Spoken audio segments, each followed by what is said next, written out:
Halo semuanya, finally rampung juga nih Jogja Part 2. Yaitu aku mau invite ke kalian tempat makan favoritku untuk sarapan bersama keluarga kalau lagi di Jogja. Namanya adalah Kopi Klotok. Lokasinya ini ada di Jalan Kaliurang, kilometer 16, Pakem Sleman, Yogyakarta. Oke, selanjutnya akhirnya keluargaku udah selesai pada ambil makanan. Saatnya aku sama suamiku antri untuk ambil makanannya. Seru ya kalau di sini tuh selalu rame loh. Jadi kalau ambil makanan tuh kita kayak harus ngantri, tapi antrinya juga nggak terlalu lama karena kan nggak kerasa juga. Oh iya, di sini juga banyak tulisan dari artis hingga pejabat yang udah pernah makan di sini. Jadi mereka tuh kayak semacam testimoni gitu deh, dan mostly sih semua suka banget makan di sini dan selalu ingin balik lagi kayak aku. Untuk menunya ini hidangannya sederhana dan murah banget sih menurutku. Terus di sini juga kalian bisa nambah nasi sepuasnya. Enak banget ya. Well, saatnya aku ambil makanannya nih guys. Udah lapar banget dan ngiler sama makanan di sini. Aku ambil telur dadar yang nggak tahu kenapa di sini tuh telur dadarnya enak banget. Terus sayur lodehnya juga super enak banget. Aku juga biasanya nggak terlalu suka sih sama sayur lodeh, tapi di sini sih wajib makan ini. Jadi kalian harus cobain ya. Dan setelah ambil makanan, jangan lupa ambil juga sambalnya sama kerupuk karena akan makin nikmat lagi.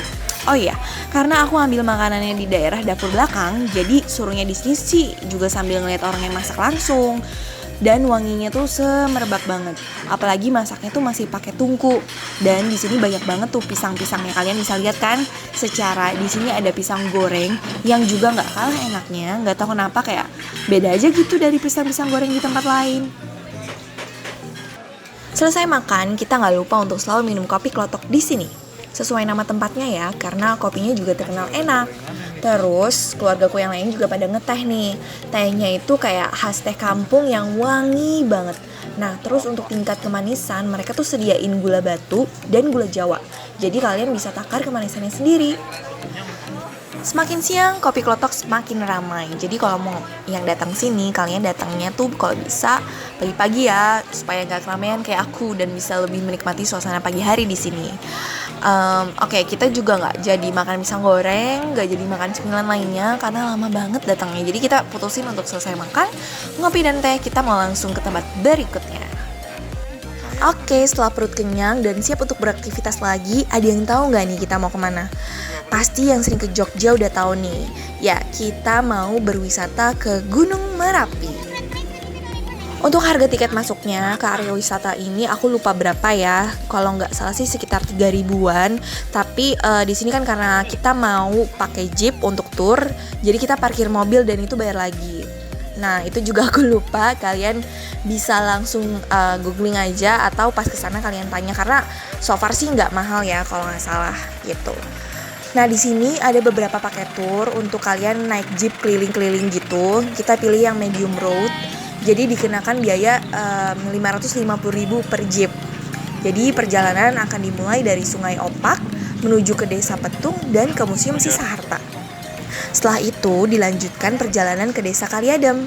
Dan terakhir, ini sih yang ditunggu-tunggu, kita akan merasakan sensasi off-road yang luar biasa.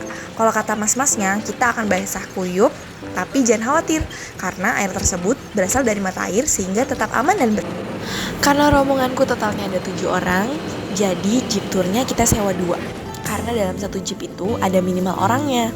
Mungkin karena nanti akan off-road dan dibanting-banting gitu. Jadi kalau terlalu banyak orang dalam satu jeep juga pastinya kurang nyaman. Nah, saat di perjalanan kerasa banget sih angin segar dan pemandangan sekeliling desa yang masih asri tentunya. Kita happy banget nih karena bisa berkesempatan untuk nyobain wisata Gunung Merapi di sini.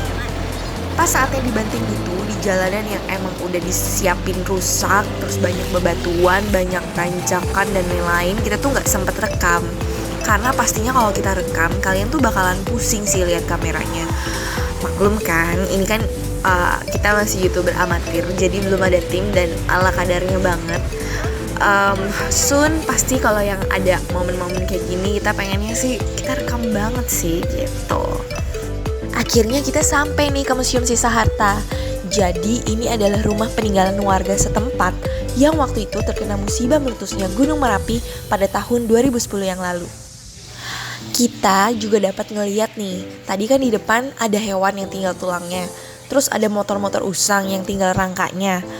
Dan ada juga nih tulisan yang banyak banget menyayat hati. Jadi lebih kayak mengikatkan kita juga dan kepada pengunjung bahwa harta benda sewaktu-waktu tuh bisa diambil oleh Yang Maha Kuasa. Dan semua itu juga titipan sih sebenarnya. Oke, kita lihat ya, di sini tuh ada berbagai macam alat-alat rumah tangga atau logam atau apapun itu, semuanya tuh masih ada dan terlihat abu-abu yang menempel tuh lekat banget pada setiap barang dan sudut rumah. Jadi kebayang dong, abu panas yang emang turun dari atas Gunung Merapi tuh benar-benar tebal banget dan mengakibatkan seperti ini. Rasanya dibuat ngilu saat ngelihat peninggalan-peninggalan di sini. Nggak kebayang abu panas yang menyelimuti hampir seluruh wilayah di sini. Dan nggak kebayang juga sama warga di sini yang panik. Pasti mereka saling cari bantuan atau saling tolong-menolong saat meletusnya Gunung Merapi. Tapi ada yang tertolong dan ada juga yang enggak. Ini sih jadi pengingat banget buat kita kalau hidup cuma sementara dan kita harus baik sama alam agar alam juga dapat menjaga kita. Terlihat juga di bagian belakang rumah warga yang dijadikan museum.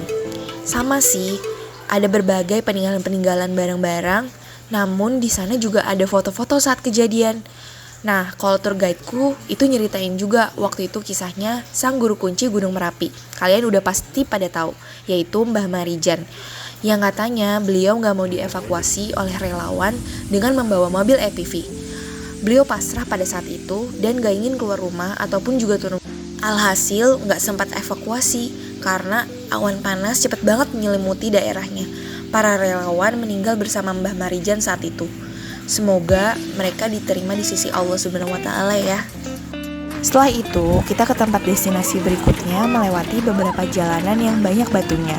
Dan sebelah kanannya itu kayak jurang gitu loh. Asli sih, ini tuh kayak menegangkan tapi seru.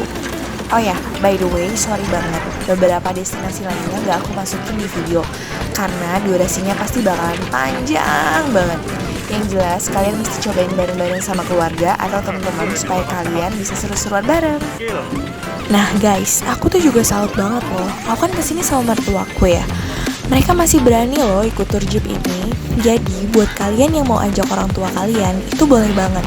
Karena pastinya tingkat keamanannya juga sudah terjaga. Dan kalau misalkan mobilnya nggak mau dibawa kencang-kencang, kalian bisa kok request sama drivernya. Mereka pasti akan senantiasa untuk menyesuaikan saat menyetir nanti. Jadi pokoknya aman dan seru deh. Selanjutnya kita ke tempat berikutnya dan berakhir dengan basa-basan off-road di tengah kali yang airnya jernih banget. Terlihat beberapa mobil jeep juga berkumpul di sana loh. Ada sedikit cuplikan saat kita off-road di kali. Terlihat semua nggak ada yang tenang lagi karena mobil melaju dengan cepat dan kencang, apalagi disambut dengan air yang juga menghampiri kita. Sampai kita semua tuh basah kuyup. Semoga kita nggak masuk angin ya. Ini dia nih pas saatnya kita diobrak-abrik sampai basah kuyup. Lucu juga sih kalau inget, karena pastinya aku sih yang teriakannya paling kenceng. Oh iya, sebenarnya tuh pas di sini aku udah minta tolong di videoin sama ibu-ibu pengunjung gitu. Nah, tapi entah kenapa videonya tuh parah banget, jadi gagal deh diabadikan dari tampak luar. Acara selanjutnya kita mau mampir nih ke Candi Prambanan. Tapi karena waktu itu ditutup karena pandemi, kita cuma bisa menikmati dari seberangnya aja. Jadi di sana disediain tempat untuk ngemil dan makan sambil menikmati Candi Prambanan yang cantik. Sayangnya saat itu hujan datang, jadi kita nggak bisa dapat foto yang hingga mendekat gitu. Jadi kita terlihat kayak lebih gelap sih sebenarnya. Nah, tapi tetap kayak lebih cantik banget dan romantis. Oke, segitu dulu ya jalan-jalan di Jogjanya. Next, kira-kira kemana lagi ya kita? Tungguin ya episode berikutnya. Oh iya, jangan lupa untuk like, comment, and subscribe. Bye-bye, see you!